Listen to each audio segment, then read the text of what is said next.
കുഞ്ഞാറ്റയ്ക്ക് കഴിക്കാനൊക്കെ കൊടുത്തതാ അവളെ പുറപ്പെടുവിച്ച് ഞാനും പുറപ്പെട്ട് ഇറങ്ങി. അപ്പോഴത്തേന് രാജേഷേട്ടൻ പണിയൊക്കെ മാറ്റി വന്ന് ഏട്ടനും കുളിച്ച് റെഡിയായിട്ടൊക്കെ വന്നു കേട്ടോ.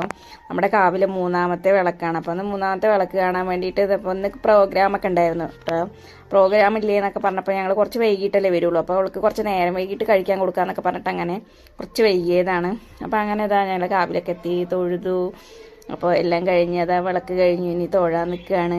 അപ്പോൾ തൊഴലൊക്കെ കഴിഞ്ഞു. തൊഴൽ കഴിഞ്ഞ് പ്രസാദം ഇട്ടുണ്ടായിരുന്നു, അത് കഴിച്ചിട്ട് ഞങ്ങൾ ഇനിയിപ്പോൾ അടുത്ത് പരിപാടിയൊക്കെ ഉണ്ട്. അപ്പോൾ പരിപാടിയൊക്കെ കണ്ടിട്ടാണ് ഇപ്പം ഇന്ന് മടങ്ങുള്ളൂ കേട്ടോ. അപ്പോൾ അങ്ങനെ ഇതാ രാജേഷ് ചേട്ടൻ്റെ ഫ്രണ്ടിൻ്റെ മക്കളും അമ്മയും എല്ലാവരും ഉണ്ടായിരുന്നു കേട്ടോ.